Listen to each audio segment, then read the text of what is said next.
Bon Stéphane, dans quelles conditions tu as retrouvé ton groupe après la trêve des confiseurs?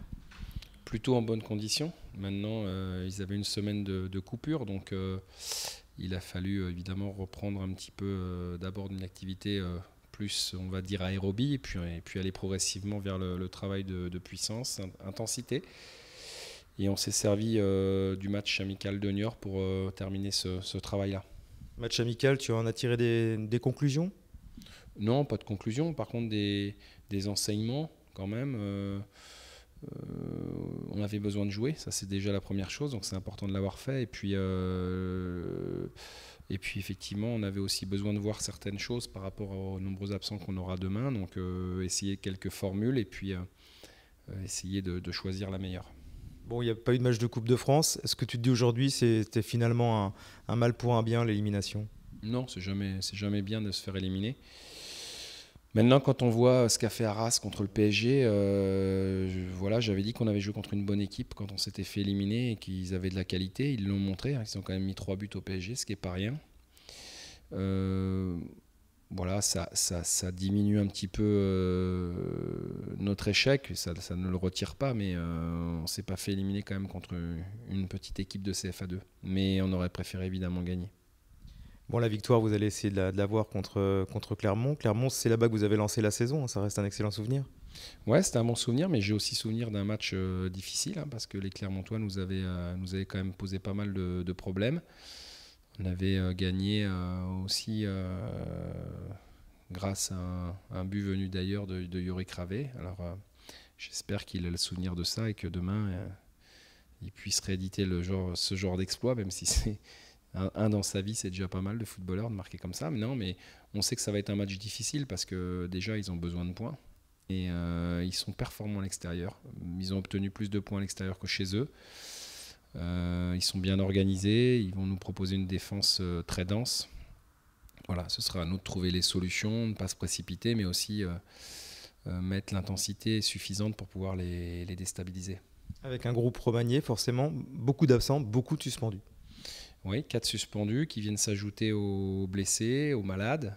Donc c'est vrai que ça fait beaucoup d'absents, mais ça fait partie des aléas d'une saison et que jusqu'ici on a toujours réussi à passer outre ça. Donc encore une fois, à nous de trouver les solutions pour que les absents ne manquent pas trop. Et puis c'est aussi aux joueurs qui vont être appelés de montrer qu'on peut compter sur eux, comme d'habitude, je dirais. Donc rien de nouveau, habituellement ça se passe bien. Alors je ne peux pas parler en termes de résultats, mais au moins en termes de performance individuelle pour les joueurs qui vont être amenés à remplacer les joueurs qui jouent habituellement. Mais ça fait partie d'une saison, il faut pas se cacher derrière ça. Il faut aller de l'avant et montrer qu'on a un groupe.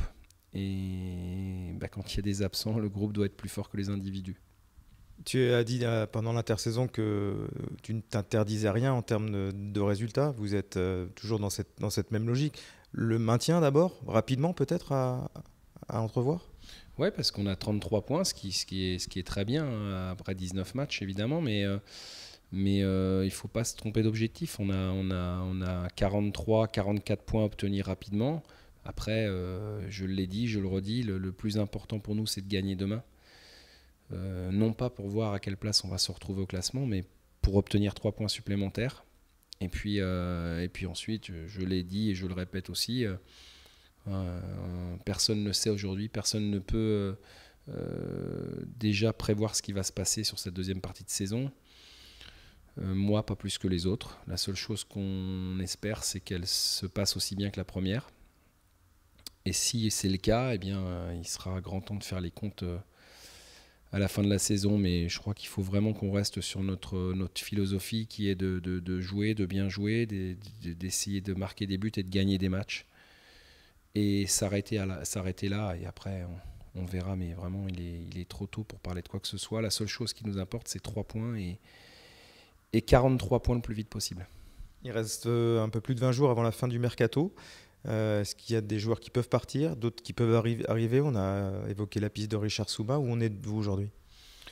Des joueurs qui peuvent partir, ils peuvent tous partir, hein, parce que moi je considère que travailler avec des joueurs qui n'ont pas envie de rester, c'est pas concevable, hein, ni pour le joueur, ni pour le staff.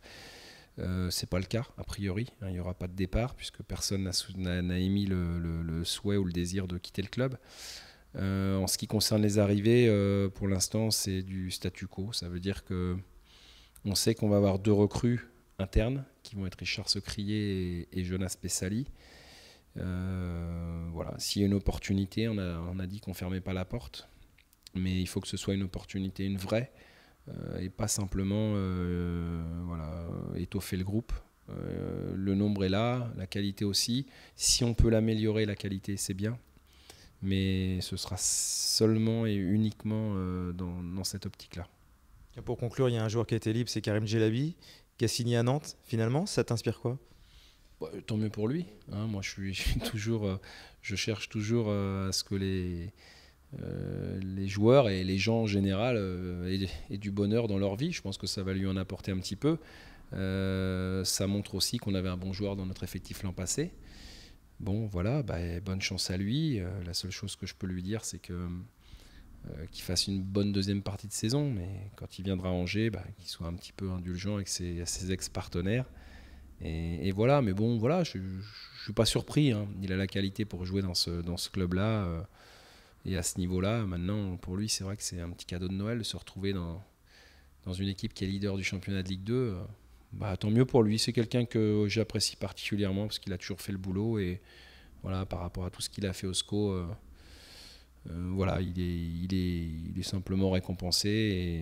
Et même si c'est chez un voisin, voilà, je ne fais pas partie des gens qui vont lui en vouloir parce qu'il a signé à Nantes. Ça reste un Angevin, je suis sûr, de cœur. Et voilà, bon vent à lui. Merci Stéphane.